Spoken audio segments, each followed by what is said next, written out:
ปากคอใหญ่เด้อปากคอใหญ่เด้อให้มาปากคอใหญ่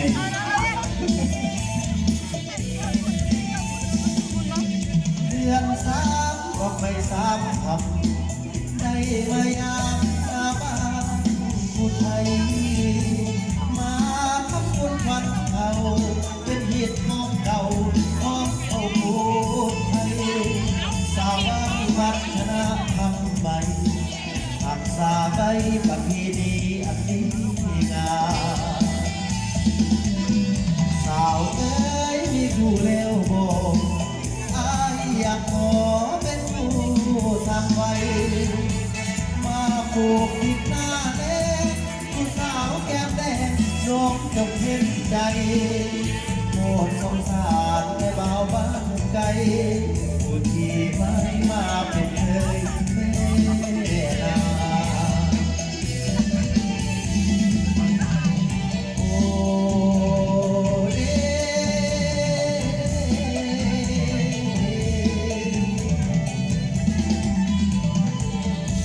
เดสาวผู้ใดเอ้ยโอ้เดสาวผู้ใดเอ้ย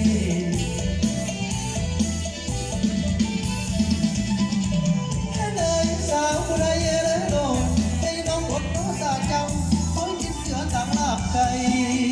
ผู้งามเอ้ย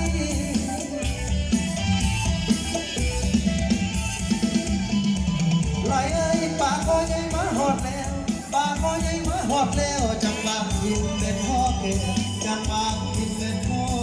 เกศเด้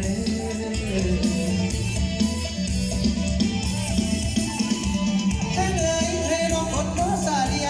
เอาไว้ซ้อไว้ทาผู้งามเอ้ย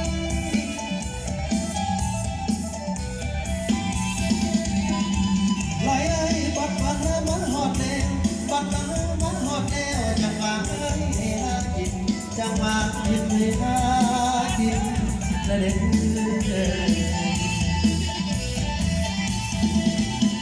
ให้ยิ้มทิมพาบานสั่งน้องสังงามเหนือเทพธิดางามตั้งหูเข็นฝ่ายฟ้างามลายสาวผู้ให้คุ้นค่างามถึงมีเรือให้งามตกลาเอาอยากมา